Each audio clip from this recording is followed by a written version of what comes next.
Ya, Assalamualaikum warahmatullahi wabarakatuh dan selamat pagi. Semoga semua sihatlah dan sarapan dan bersedia untuk kelas kali ini. Saya harap semua dapat dengar suara saya dengan jelas dan juga dapat melihat slide dengan baik. Okay, mula saya akan mutekan semua peserta kecuali saya, dan bila kita ada sesi soal jawab nanti boleh unmute lah. Okay.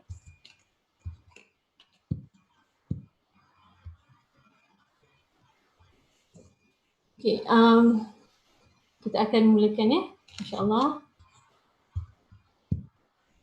Okay, untuk hari ini kita akan sambung dengan topik elektrostatik, chapter electrostatic fields in the medium.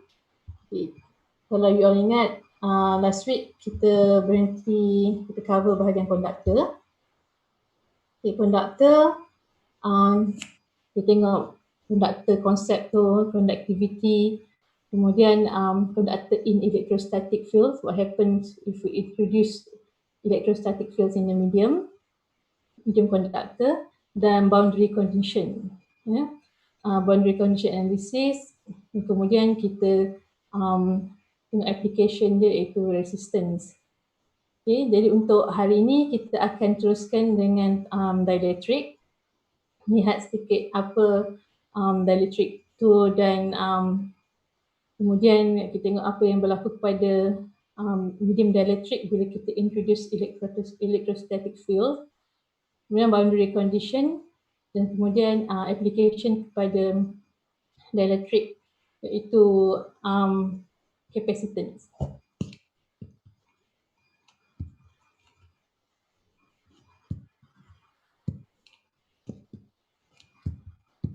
Okay.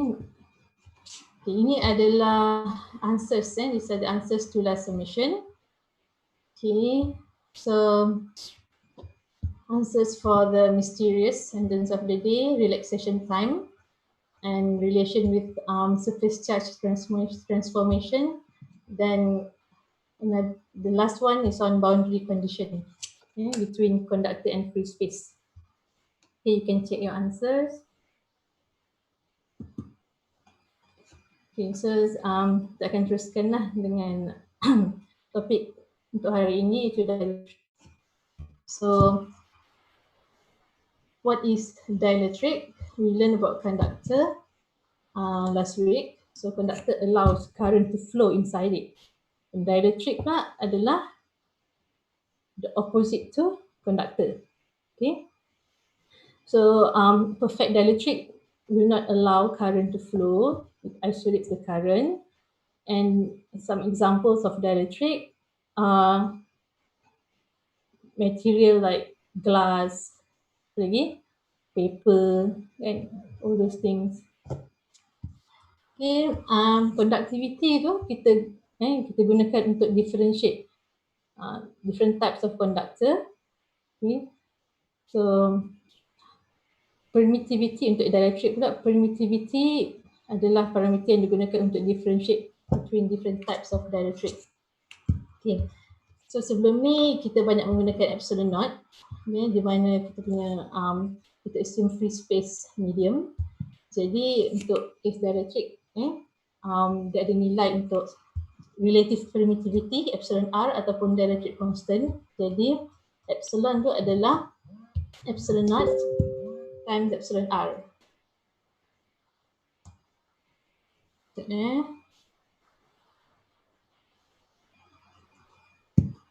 Okay, ada yang masih tak dapat masuk lagi tapi saya terpaksa mulakan lah sebab dah sembilan suku ni kan.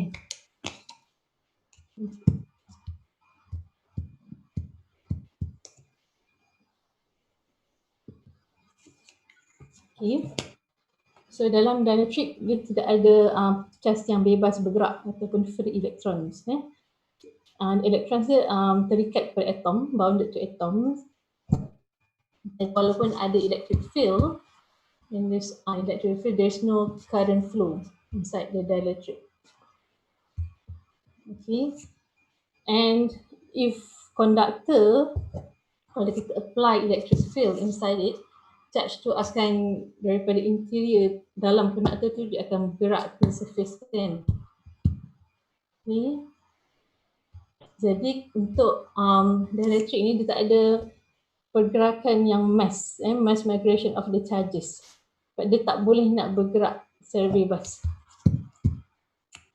Jadi apa yang dia boleh buat, apa kesan electrostatic field tu kepada dielectric adalah dia boleh polarize the atoms tu. Dia polarize tu maksudnya dia akan menyebabkan dia punya atom positif dan negatif tu dia align the certain direction. Okay. Jadi dia akan menghasilkan dielectric pole. So dielectric pole ni adalah dua charge yang berbeza, sign positif and negatif Q, dan nilai dia adalah sama. So these similar values of charge but with opposite signs is separated by D. Okay, dan direction dia adalah daripada negative charge ke positive charge. So this is the dipole lah. Okay. Dan dipole moment is equal to QD.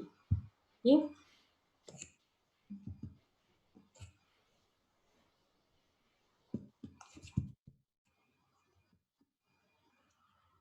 Okay. So bila kita apply bila kita apply electrostatic tu, atom tu masih neutral. Cuma dia punya kedudukan sahaja yang akan berubah. Di mana negative charges opposite to our applied E dan positive tu in the same direction as E. Okay. Okay. So in general dielectric ni dia ada dua jenis. Okay, non-polar dan juga polar. Untuk non-polar atoms, dia tak ada permanent dipole dalam tu. Okay. Jadi contohnya kita hidrogen, oksigen. Jadi dia akan align lah di dalam atom tu, positive and negative charges. Untuk polar atoms yang ada permanent built-in dipoles dalam dia seperti water, HCl. So without E, masa E equal to 0, dipole moment ni dia punya direction dia random, bersepah-sepah. Okay. Tapi bila kita apply E, all these dipoles ni dia akan align themselves mengikut arah E tu. Okay. Seperti yang di sini lah. Okay. So kalau conductor, electrostatic field tu menyebabkan rho V bertekan menjadi rho S.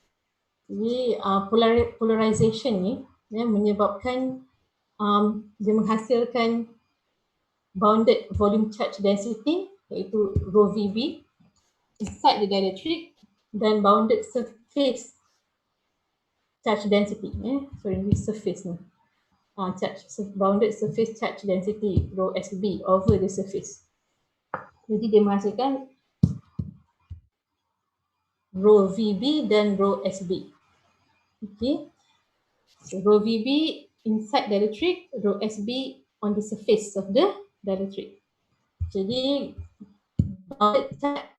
bounded charge Q is equal to integration P dot ds equal to integration rho SB dot ds untuk total bound charge inside S tu, inside dielectric, is close integral of divergence of P dV equal to integration of rho VB dV.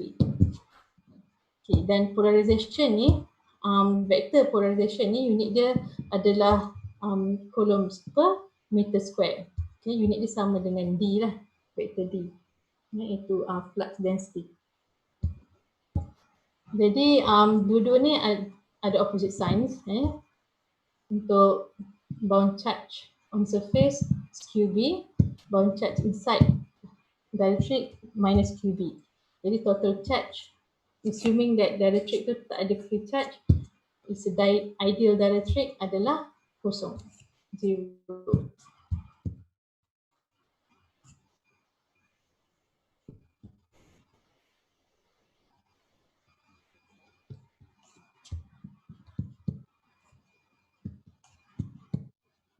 Okay, so rho SB equal to vector P dot N, unit vector normal, dan rho VB minus divergence of P. Okay, jadi kita boleh nampak dia punya, kita boleh compare dia punya sikit similarity dengan apa yang kita dah belajar sebelum ni. Bagi you perasan, rho S equal to, ingat lagi tak? Rho S equal to D dot N dan rho V equal to divergence of D. Okay. So bezanya untuk rho VB ni dia ada minus sign lah. Dan ingat rho SB dan rho VB ni dia dihasilkan oleh polarization of the dipoles. Jadi kita kena, dia ada relationship lah antara bounded charges ni dengan P. Okay.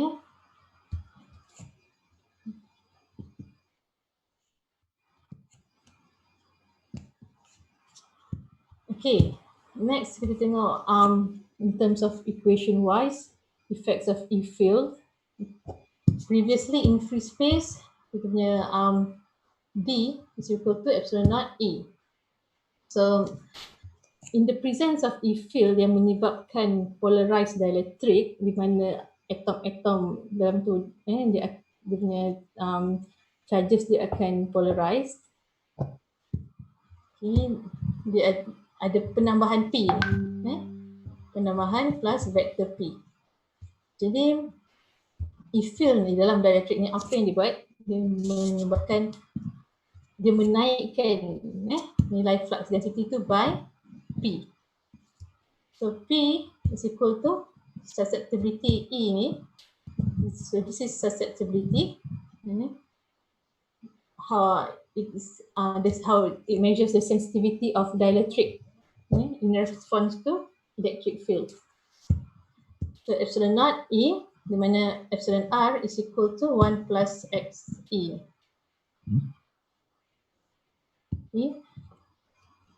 So daripada equation ni dan juga all these relationships dalam kotak ni, kita boleh simplifykan. D equal to epsilon E, di mana epsilon ni adalah epsilon naught epsilon R. So this is the more complete equation of D, taking into consideration relative permittivity of dielectric. Okay, so all these theories yang kita go through just now assume that our dielectric is ideal. Maksudnya dia memang ideal dielectric lah. Okay. Tapi sebenarnya ada condition yang agak ekstrim menyebabkan dia tak boleh berterusan menjadi dielectric dan dia akan mula untuk conduct current. Ini berlaku apabila kita exposekan dielectric tu kepada extreme E field. Jadi elektron yang tadi tak mobile tu, yang tak bergerak bebas tu, dia akan jadi bebas. Ketika dia boleh menghasilkan current. Jadi we have this term known as dielectric strength. So this dielectric strength is the maximum E field that a dielectric can tolerate before dia breakdown, sebelum dia become jadi conductor. Okay. Okay, jadi kita akan tengok seterusnya first example. Sebelum tu saya akan unmute dan boleh dapatkan respon. Macam mana, ada soalan ke setakat ni? Tak ada. Ya? Tak ada minum. Tak ada Tak ada. Okay, jadi kita akan tengok first example. First example, a dielectric sphere with epsilon r equal to 5.7 dan radius 10 cm has a point charge of 2 picocoulomb placed at its center. Okay. So first calculate the surface density of polarization charge on the surface of the sphere, and then force exerted by the charge on a -4 picocoulomb point charge placed on the sphere. Jadi first kita cari rho S. So ni rho S apa? Rho S B ke rho S V? Rho S B. Ni rho S B bounded, which is bounded surface charge disebabkan oleh polarization. Okay, so rho S B. Next, force ni kita gunakan apa yang kita belajar sebelum ni lah kan. So kita akan multiply Q yang dikenakan force tu dan punca kepada electrostatic field tu. So boleh cuba buat sekejap, saya bagi 1 minit, cukup? Cukup kot.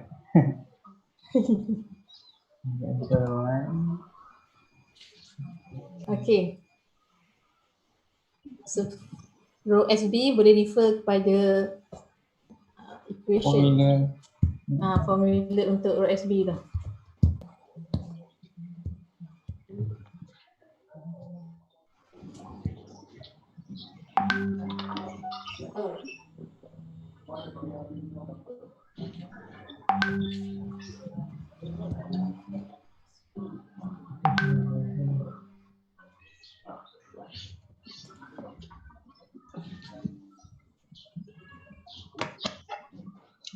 So saya cuba. So rho SB nampak tak? Nampak ni. Yang saya tulis ni Nampak. is equal to vector P kan? Vector P. Okay. Dot normal. Okay. So kita punya charge ni adalah structure kita adalah sphere dielectric dan dia ada point charge at its center. Okay.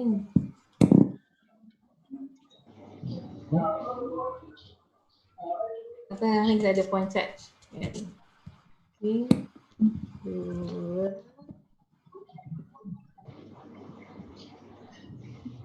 So arah KT kita adalah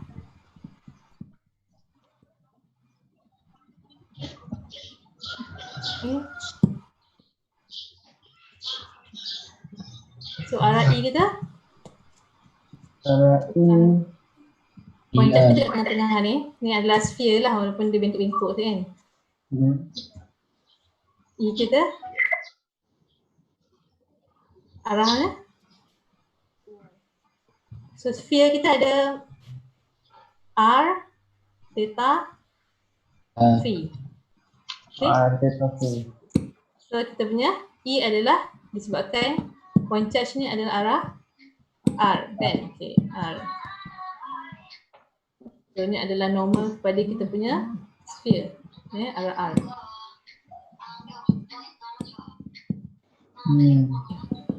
So dalam EMT ni memang kita akan banyak menggunakan previous knowledge apa yang you dah belajar. Jadi boleh tengok balik apakah E untuk due to point charge.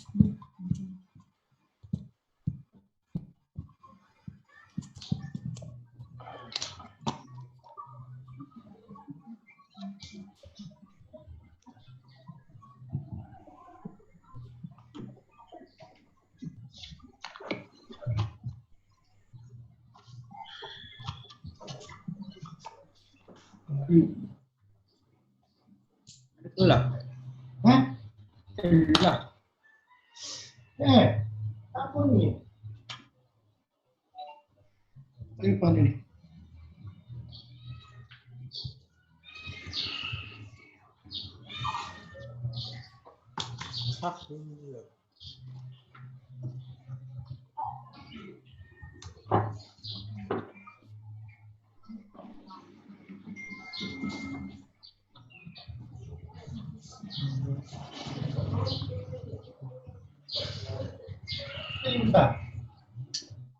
Ada yang nak share jawapan ke? Boleh share ke kat sini? Mungkin boleh share dalam Telegram ke? Snap share dalam Telegram.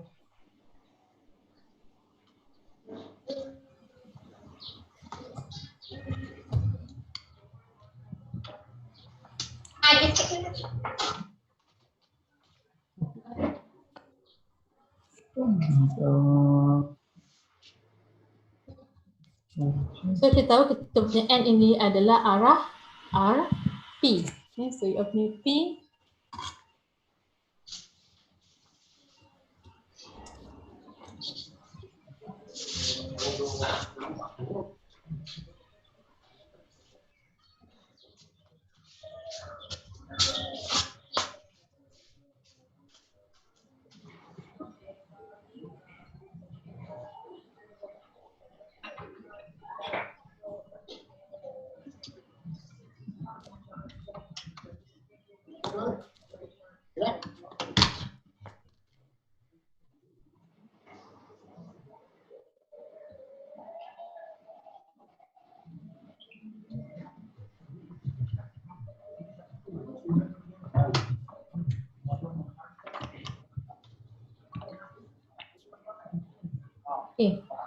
P tadi is equal to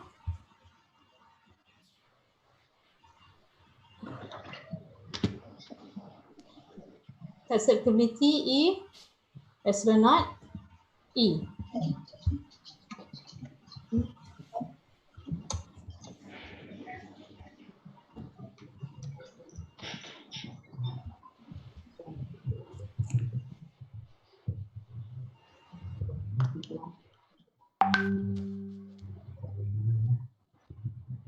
Okay. Ada yang nak share ke? Ya. Okay, kalau boleh saya teruskan je lah tunjuk solution.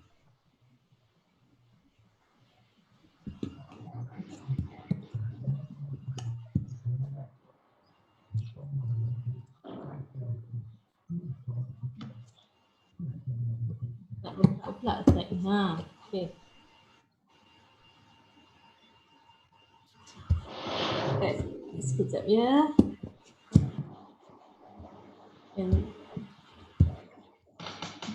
Nak erase dulu.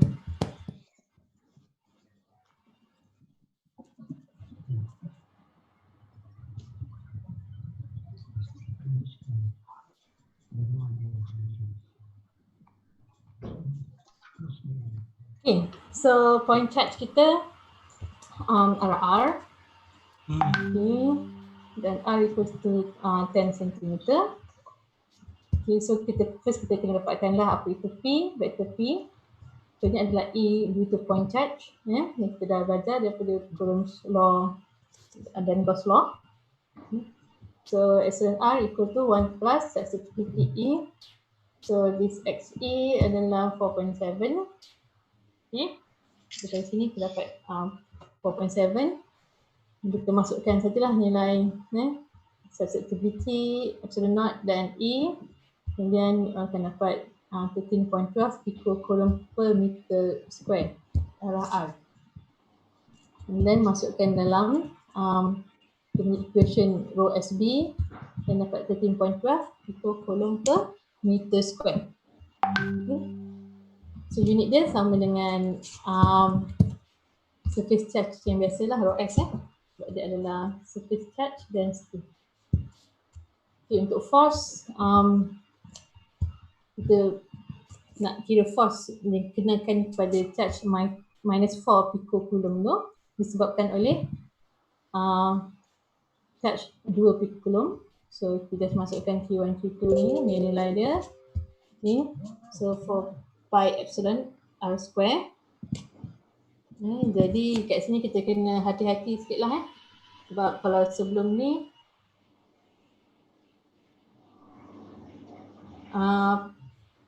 kita cuma ada epsilon naught. Jadi kali ni kita kena ambil kira epsilon R sekali dalam kita punya epsilon.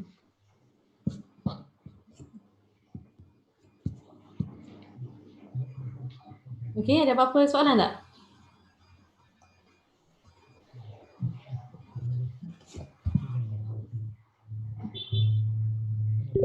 Boleh teruskan ke? Ya? Boleh teruskan ke ataupun you all nak tengok? Boleh. Boleh teruskan? Okay. So this is second example. Diberi E pada X equal to 5 volt per meter dan vektor P, calculate susceptibility E dan D. Okay. So susceptibility adalah is equal to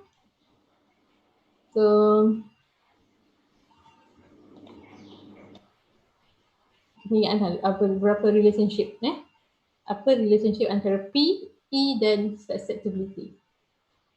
XE equal to P over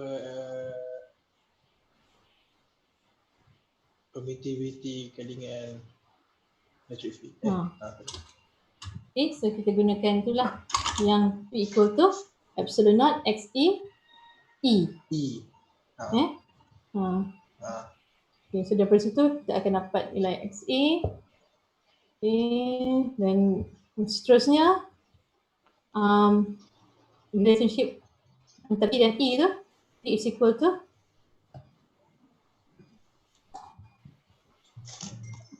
kita masih menggunakan equation yang sama lah. Okay, P equal to epsilon naught XE E. Cuma yang first ni awak akan ambil hanya pada X komponen sahaja. Yang lain-lain ni kita ambil kira semua lah X, Y, Z.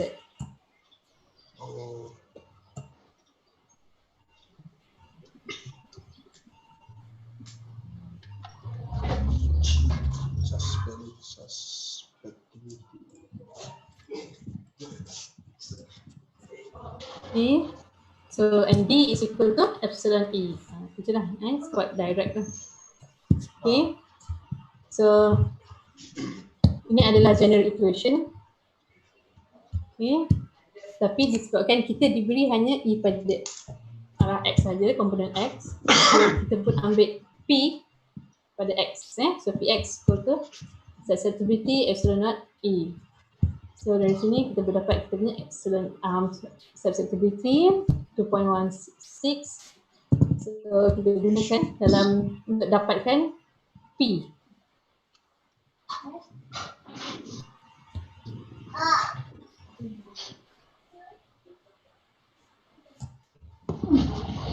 Dapatkan E So ni silap sikit lah. So tapi you all boleh gunakan equation ni untuk dapatkan diberi P untuk dapatkan E. Okay. So ni equation yang saya start. So just rearrange lah. Then you all dapat E. Okay. So to this value dan D equal to epsilon E. Okay. So epsilon R kita adalah 1 plus XC. So sebab tu jadi 3.16 epsilon naught dan E. Okay. Okay, so dah 9.40 dia masih tak berhenti lagi Kita teruskan je lah.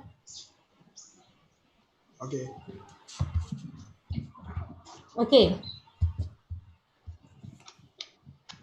Seterusnya kalau tadi kita tengok apa kesan kepada dielectric tu bila kita kenakan E field.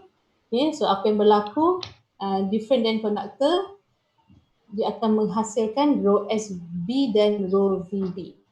Okay. Dia akan polarize dan this polarization menghasilkan rho SB dan rho VB. Okay, seterusnya kita tengok boundary condition untuk case dielectric. Okay, so equation 1 dan 2 ni adalah general boundary condition. Okay, dan jika maksud kita derive equation ni, kita assume dia bergerak daripada material 2 ke material 1 kan. 2 kat bawah tu, 1 ke atas, daripada 2 ke 1 dia bergerak. Dan jika material 2 tu adalah conductor. Amin. Allahan gabah ada bunyi situ. And saya mute dulu Bukan macam. Okay. Jika material 2 adalah conductor, kita boleh ringkaskan disebabkan E pada 2 adalah kosong, jadi E1 juga adalah kosong. E1T equal to E2T equal to 0. Dan D2N equal to 0, jadi D1N equal to rho S. Ini apa yang kita dah belajar last week. Okay, waktu tu kita assume material bergerak daripada conductor ke free space.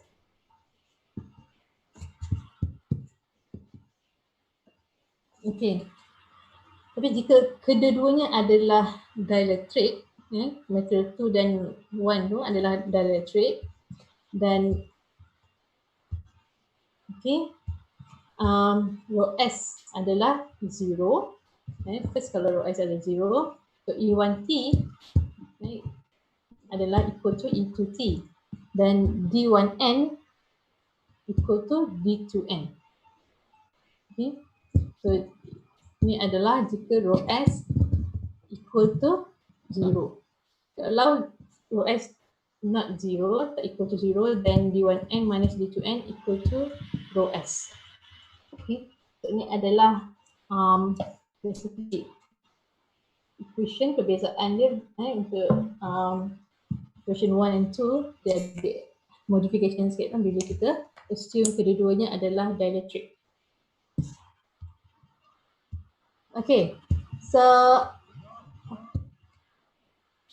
boleh tak you all bagi contoh sedikit application ni, apa application yang mana kita gunakan kedua-duanya dielectric, kedua-dua medium dielectric, di mana E kita tu, wave kita tu bergerak dalam medium yang kedua-duanya adalah dielectric. Saya unmute dulu. Okay. So untuk kes ni kita ada dua-dua dielectric, 1 and 2. Jadi boleh tak you all bagi contoh? Contoh apa agaknya aplikasi-aplikasi di sekeliling kita sehari-hari tu kan, yang mana kita wave kita tu bergerak dalam medium yang kedua-duanya adalah dielectric. Tapi dia berbeza lah, dia punya epsilon R kan.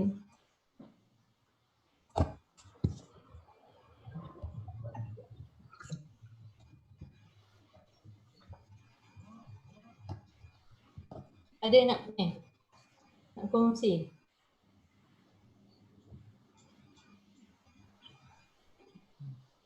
Hello, you boleh dengar ke saya? Sekejap, tengah Google. Oh, tengah Google.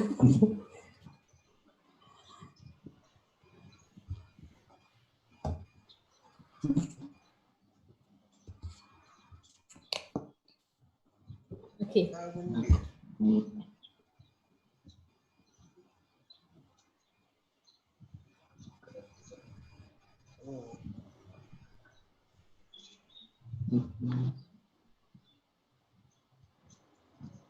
Kalau conductor free space tu boleh kata macam antena kan, daripada mula kita punya rod tu ataupun antena structure tu berak ke free space. Okay.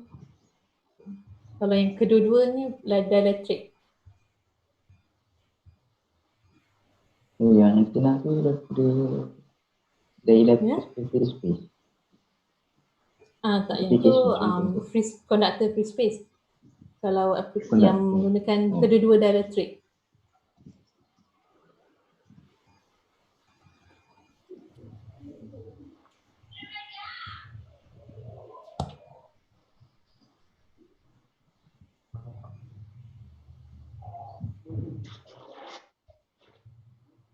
Capacitor.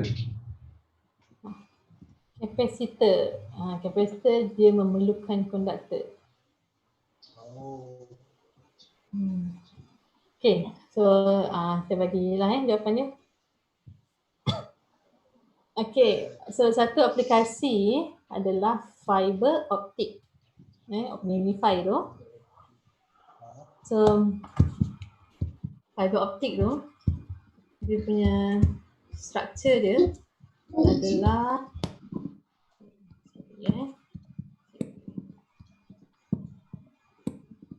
dia punya cross section je lah, tunjukkan. Okay.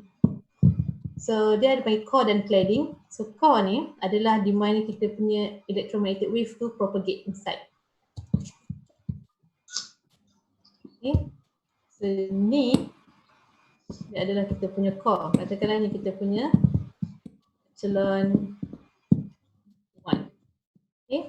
Dan cladding ni adalah satu lagi dielectric. Kedua-duanya adalah dielectric. Kedua-duanya katakanlah dielectric yang sama lah. Epsilon 2. Jadi wave ni dia akan cladding tu dia bukan baju lah, dia adalah satu structure di sekeliling core untuk memastikan yang EM wave tu sentiasa di dalam core.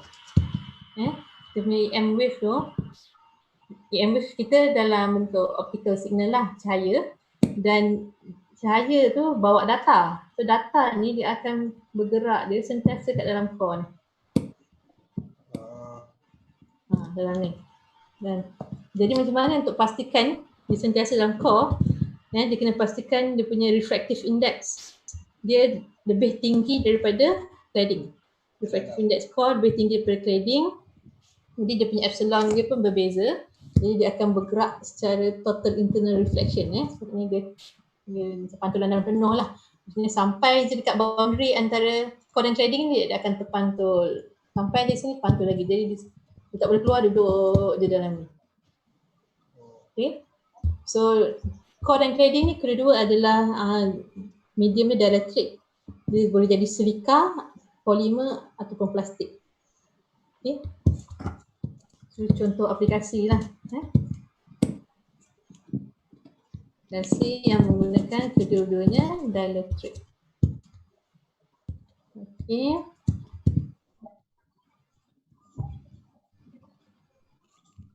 Okay, ada soalan? Tak ada Tak ada, saya soal awak pula lah.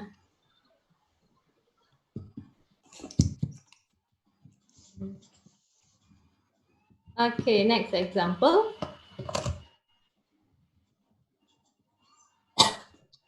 So kita ada dua dielectric regions. Okay. Dua dielectric regions yang mana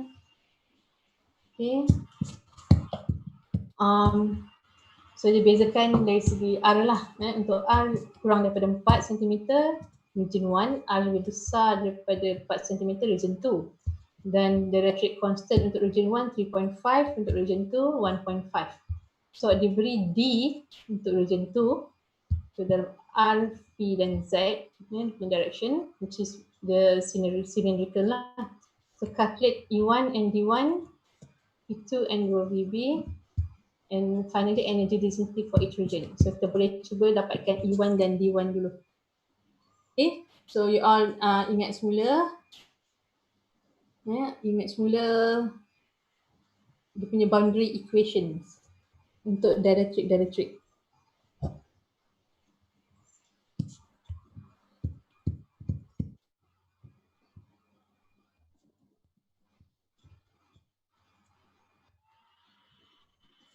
Okay.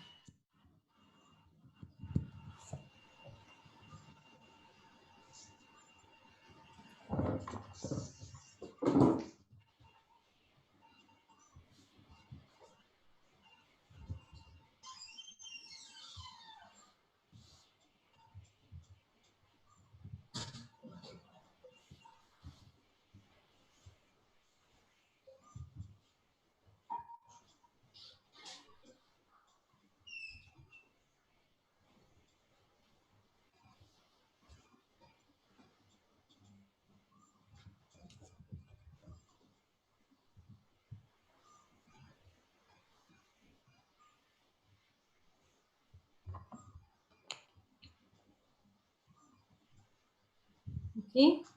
So untuk D bagi boundary condition dielectric. So D1N equal to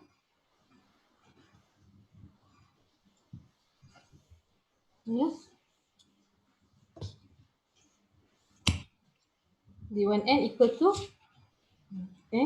D1M minus D2N equal to rho S. Tapi sebab kita boleh assume rho S equal to 0, jadi D1N equal to D2N. Okay.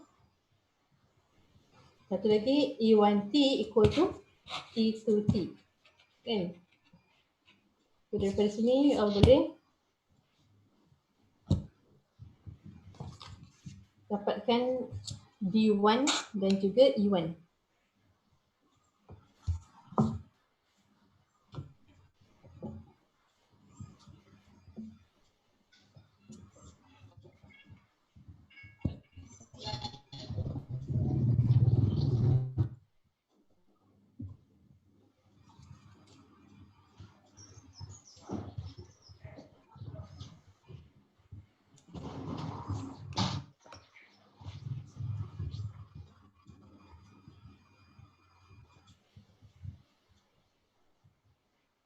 Okay.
Okay, so D1N tu dia dapat apa?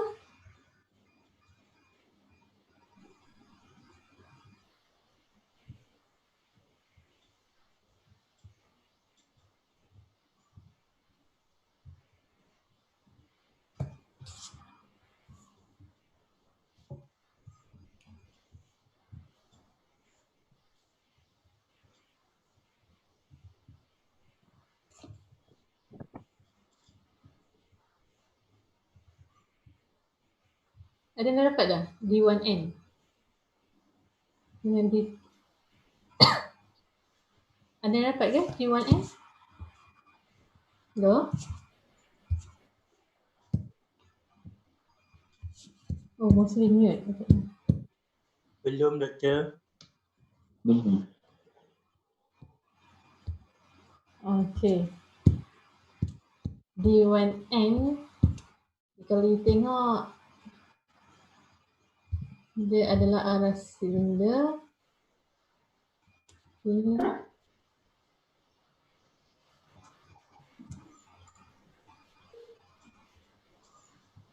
Cylindrical dan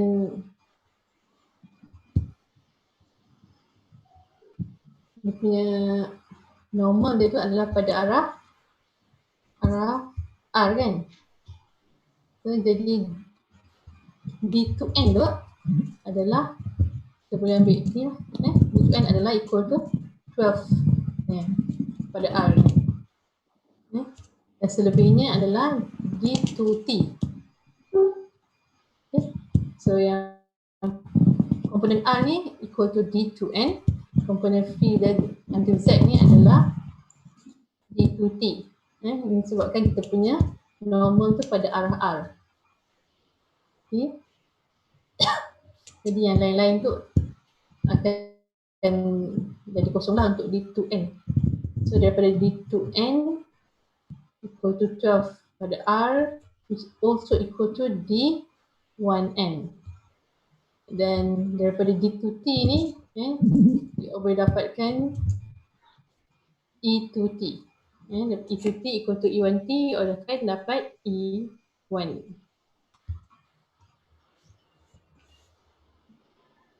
Okay.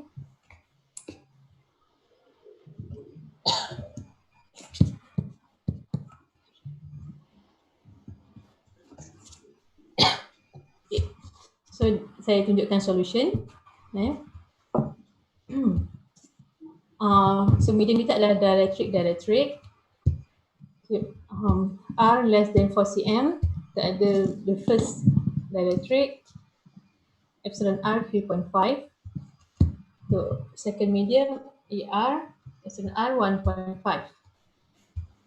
Okay. Dan normal kita adalah pada arah R. Ini silinder pada arah R. Dan kita boleh gunakan boundary condition untuk dielectric, which is what D1N equal to D2N. Sebab rho S tak diberi, jadi kita assume 0. Dan E1T equal to E2T. Okay. So D2 ni, vektor D2 ni diberi.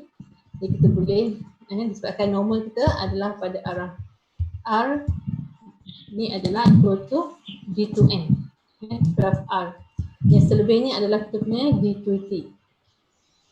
Jadi D1N equal to D2N equal to 12 komponen R nanocoulomb per meter square. Okay.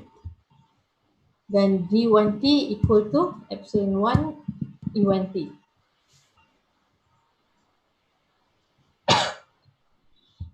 So since E2T kita boleh dapatkan dengan D2T bahagi epsilon 2.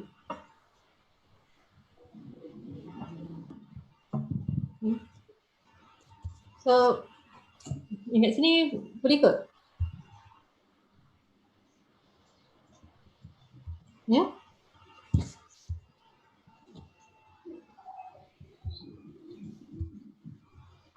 Boleh ni ke? Boleh saya teruskan ya? Doktor, Ya? yang soalan satu tu kan dia suruh cari D dengan E. Memang D tu kena cari untuk N dan E tu untuk T je kan? D itu untuk N, E itu untuk T, bukan? Cuma kita akan start dengan dua equation tu. Sebab itu adalah equation daripada boundary condition. Okay. So daripada sini baru kita akan dapatkan E1 dan D1. Okay. Alright. So kita tahu E2T equal to D2T divided by epsilon 2 kan? Dan E2T kita boleh dapatkan daripada sini, D2T kat atas ni. Dan bila kita dapat E2T tu then equal to E1T. E1T tu, daripada E1T kita boleh dapat kita punya D1T. So bila kita dapat D1T plus D1N is equal to D1. So daripada situlah kita boleh dapat kita punya D1. Dan bila kita dapat D1, kita boleh dapat punya E1 lah. Okay. So to solve E2T, kita dapat E2T D2T divided by epsilon 2. Okay, kita dapat E2T, then E1 is E1N plus E1T. So kita gabungkanlah. Yang tadi kita dah dapat daripada E1N. Ya. Dan juga E1N ni saya dapat daripada ni lah, D1N.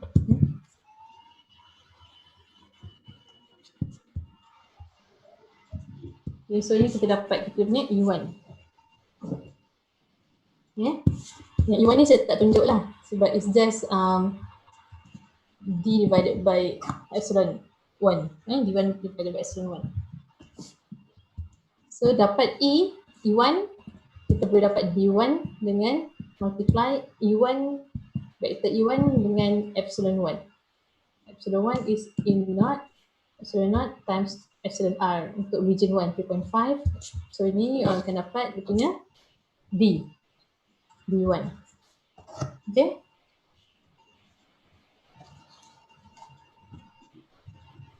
Okay, ada soalan lagi ke?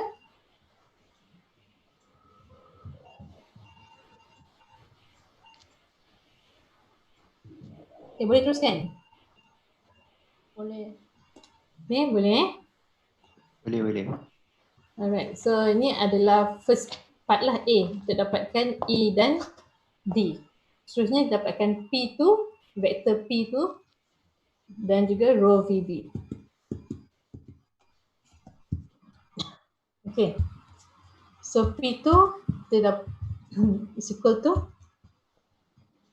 SE2 epsilon naught E2.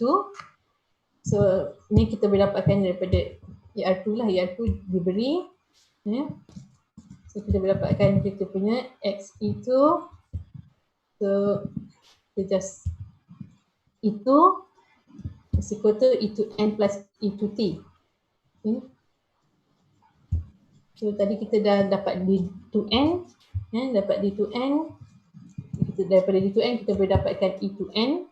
Kita combine dengan E2T untuk dapatkan E2. So kita just masukkan E2 ni ke dalam equation P2. Masukkan, then kita dapatlah nilai untuk vektor P2. Dan row VB adalah untuk region ni adalah minus divergence vektor P2. Okay. Dan yang ini kita kena rujuk table untuk divergence lah. So untuk komponen R, sebab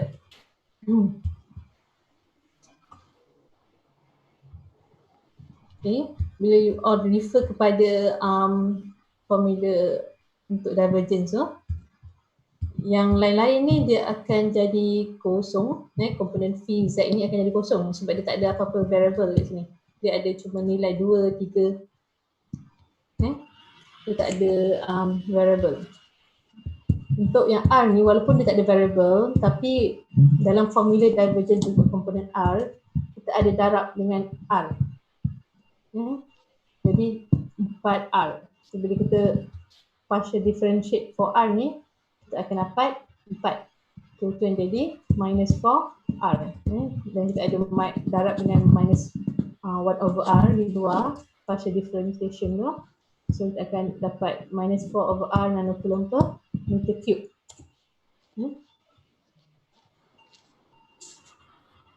Okay, so saya harap you all ada equation untuk tu lah, divergence tu yang boleh refer. Okay, so ni untuk B. Dan untuk C, energy density in regions 2 and 1 and 2. So kita kena calculate untuk kedua-dua region lah, region 1 dan region 2. Okay, so ini adalah formula ni sama dengan formula apa yang kita dah belajar untuk electrostatic in vacuum, free space. Okay. So, kalau you all ingat kita ada, ingat tak lagi yang ada work tu yang you all pindahkan charge ke dalam sistem kan. Dan yang kita boleh dapatkan work tu equal to half integration epsilon magnitude of kita punya E square dV. Ini ada satu lagi equation untuk work. Okay. Dan itu energy density adalah bila work ataupun energy ni kita divided by V. Jadi kita tak perlu selesaikan dia ikut cylindrical coordinate. Ini kita boleh dapatkan V ni dengan kita integrate over dV, dapat V dan kita bawa ke sini. W over V dia. So yang tinggal adalah half epsilon magnitude of E square. Jadi untuk region 1, kita just gantikan epsilon tu dengan epsilon 1 dan E tu dengan E1. Okay. Dan region tu pun macam tu jugalah. Epsilon 2, half epsilon 2 magnitude E2 square. So akan dapat nilai untuk energy density region 1 dan region 2 dalam joule per meter cube. Okay. Ada soalan setakat ni? Saya laju sangat ni. Tak ada, okey. Boleh follow Okey, Okay. boleh teruskan? Alhamdulillah. Okey, seterusnya kita akan tengok the last part untuk chapter ni, electrostatic in medium, which is kita akan tunjukkan application lah kepada dielectric dan conductor tu. Okay, which is capacitor. Okay. Dielectric yang terletak di antara dua konduktor tu adalah capacitor lah. Kita adalah dielectric di antara dua konduktor. Tadi ada yang cakap application dielectric tu dielectric adalah capacitor kan? Mama lagi.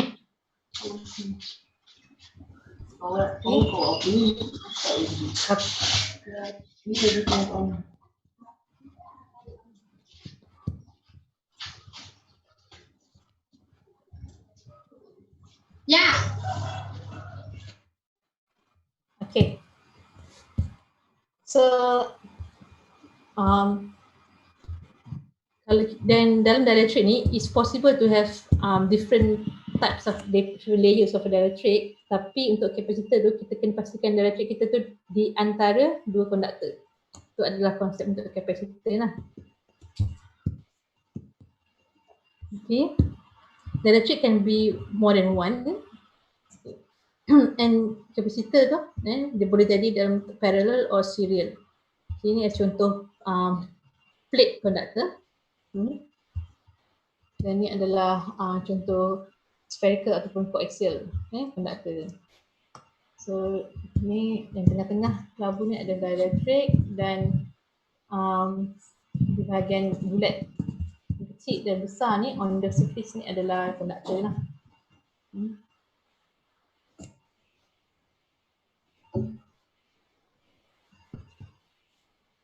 Okay, so capacitance kita tahu is equal to Q over V.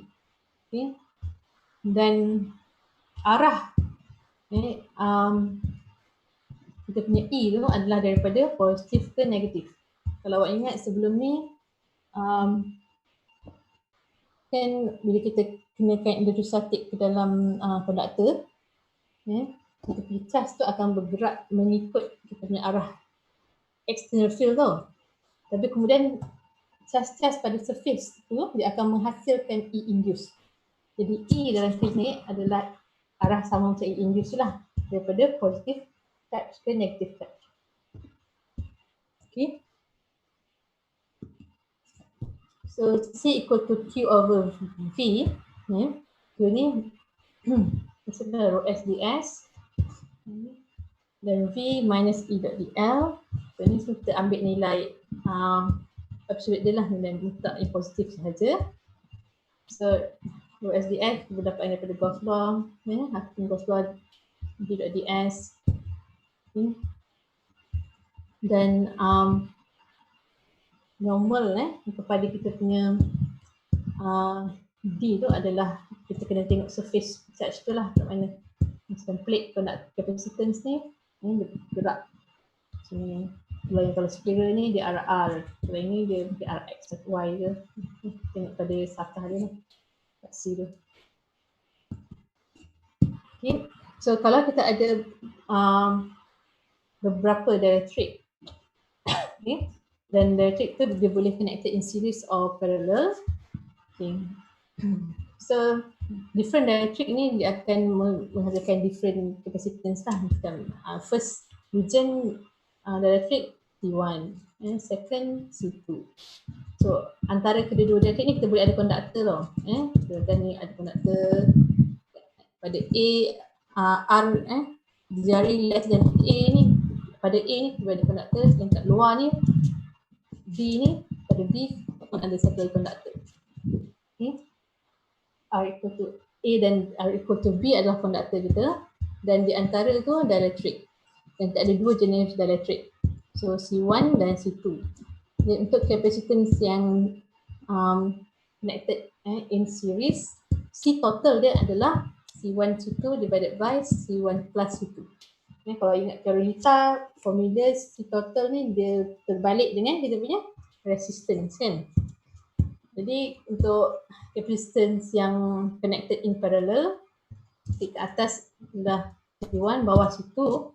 Jadi CT dia adalah C1 plus C2. Ya.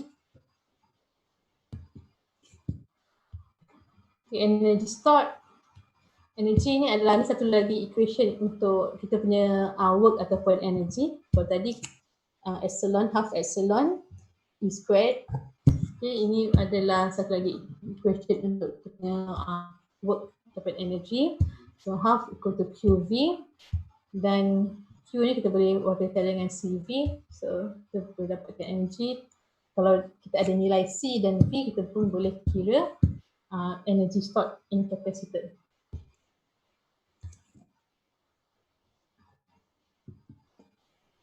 Okay, so kita tengok contoh untuk capacitance. Yeah. Okay, let's assume that kita ada dua coaxial conductors.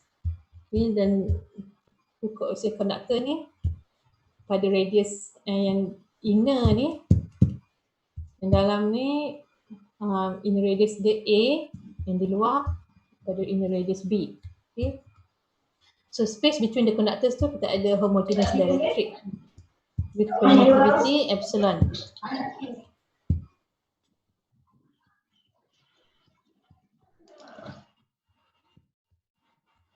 Okay. Dan conductor 1 dia bawa surface charge Q, positive Q. Conductor tu pada R equal to V tu adalah negative Q. Uniformly distributed on the two conductors.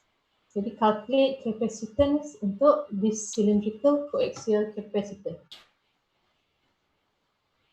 Okay. So first kita boleh lukis lah macam mana bentuk kita punya coaxial conductor. So kita ada two regions A dan B. So di mana kita punya positive charge, di mana kita punya negative charge, dan panjang dia adalah L. Okay, panjang coaxial cable kita L. Dan kita kena dia banyak lah, cable TV, apa-apa yang bawa copper tu kan, bawa kita punya electrical signal lah. Okay, dan kita punya arah E tu adalah daripada positif ke negatif keluar. So kita punya tu adalah pada arah R lah kan, kita punya E pada arah R. Jadi kita boleh so kita nak dapatkan capacitance tu, kita kena dapatkan Q dan V. Q tu kita dah ada, kita kena dapatkan nilai V. V tu kita kena tahu kita punya E kan, sebab V tu adalah minus integrate E dot dl. So first kita dapatkan E. So E ni kita boleh dapatkan daripada kita punya Gauss law. D dot ds equal to Q. So disebabkan E kita arah R, D kita pun pada arah R. Okay. So S kita pun kita kena kira pada arah R lah. So daripada sini kita akan dapat D equal to Q divided by 2 pi RL. So ini Gauss law yang awak dah belajar. Daripada D kita boleh dapat E. So E kita cuma bahagikan D tu dengan epsilon. Dan disebabkan kita hanya ada satu je dielectric, so kita ambil dia epsilon je lah, tak ada 1 dan 2, dia macam tadi tu. So daripada E ni kita boleh dapatkan V. Kita just masukkan nilai E dalam equation V. Dan dl kita tu adalah pada arah R juga lah. Kerana dia punya limit adalah daripada R equal to B hingga R equal to A. Okay, so ini akan dapat minus Q over 2 pi epsilon L ln B over A. So kita dapat V kita akan masukkan ke dalam rumus formula capacitance. Okay. Mana ni masukkan V. Yang negatif ni tak perlulah sebab kita cuma berminat dengan absolute value. Okay. So saya akan dapat finally 2 pi epsilon L divided by ln B over A. So ni adalah equation untuk coaxial capacitance with length L. Okay. So ada soalan tak?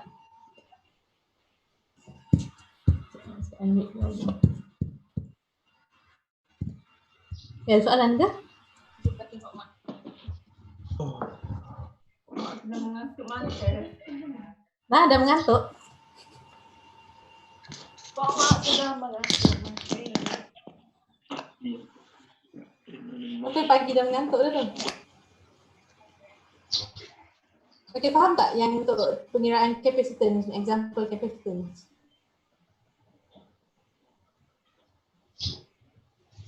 Ya? Ada apa-apa soalan tak?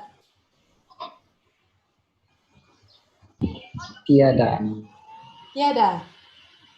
Tak ada. Tak ada. So kita boleh teruskan soalan seterusnya. Okey. So ini adalah beberapa soalan untuk you all buat. Tadi kita dah tunjukkan beberapa example. Saya harap daripada situ you all dah boleh faham sikit lah kan. So ini adalah you punya stay at home exercise. First, consider two concentric spherical conductors with inner sphere radius A, outer sphere radius B, separated by dielectric medium with permittivity epsilon R. Assume charges plus Q and minus Q on inner and outer spheres respectively. Find the spherical capacitance. Okay. Kalau contoh sebelum ni kita menggunakan coaxial cable kan dan cylindrical coordinate. Untuk yang next question ni, instead of spherical kita menggunakan spherical structure, spherical conductor. Okay. Dia punya cara dia sama je, cuma beza sekarang ni instead of cylindrical kita gunakan spherical. Okay. Faham? Alright. So yang kedua ni adalah underground cable. Okay. Dia punya cross section lah untuk underground cable. So kabel ni dia dalam bentuk apa? Kabel kita? Cylindrical. Cylindrical Okay. So region 1 dan 4, okay, yang untuk region 1 yang dalam sekali ni dekat di bahagian dia punya core ni, dan yang di luar sekali region 4 adalah conductor. Okay. Dan di tengah-tengah conductor ni kita ada dielectric. Dielectric ni untuk region 2 dan 3. Okay, maksudnya dia ada dua jenis dielectric di antara dua conductor. So region 2 relative permittivity 2.7, region 3 epsilon R dia adalah 3. So calculate capacitance per unit length. So untuk ini you all boleh menggunakan formula capacitance untuk coaxial cable yang cylindrical tu. Cuma disebabkan kita ada dua capacitance C1 dan C2 kan. Di sini kita ada dua capacitance untuk dielectric yang daripada region 2 dan pada region 3, dan dia connected in series ke parallel? Series Jadi kita kena dapatkan total capacitance per unit length. Dapatkan dulu C1, C2 yang merujuk kepada region 2 dan region 3, dan daripada situ calculate total capacitance per unit length. Okay, ada apa soalan tak untuk lecture hari ni? So kita dah cover daripada konsep dielectric. Okay, cuba you all recall balik dielectric and then polarization P, or kita introduce kepada vector P, kemudian rho VB, rho SB, Kan? So macam mana dapatkan, kita ada formula untuk P, rho SB dan rho VB. Lepas tu kita masuk pada